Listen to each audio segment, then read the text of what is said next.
គម្ពីរយ៉ាកុបជំពូក1ខ23ដល់ខ24ត្បិតបើអ្នកណាស្ដាប់ព្រះបន្ទូលហើយតែមិនប្រព្រឹត្តតាមអ្នកនោះធៀបដូចជាមនុស្សដែលឆ្លុះមុខក្នុងកញ្ចក់អ្នកនោះគ្រាន់តែមើលខ្លួនរួចចេញបាត់ទៅហើយក៏ភ្លេចពីបែបភាពខ្លួនជាយ៉ាងណាភ្លាម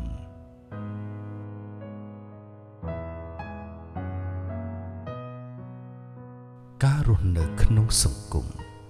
ដែលពោរពេញដោយភាពប្រកួតប្រជែងយើងកុំទុកចិត្តខ្លួនឯងខ្លាំងពេកត្រូវចេះស្វែងរកយោបល់អ្នកដទៃផង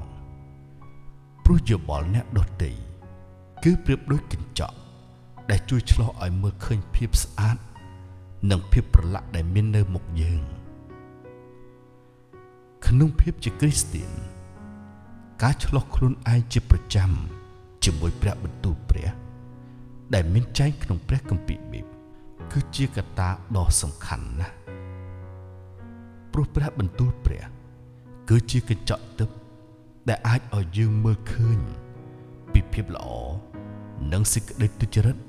ដែលមាននៅខាងក្នុងយើងច្បាស់លាស់ហើយរាល់ពេលដែលឆ្លោះអេរយាប័តរបស់យើងជាមួយព្រះបន្ទូលរួចហើយសូមកុំភ្លេចត្រូវសូមព្រះឲ្យធ្វើការផ្លាស់ប្រែជាថ្មី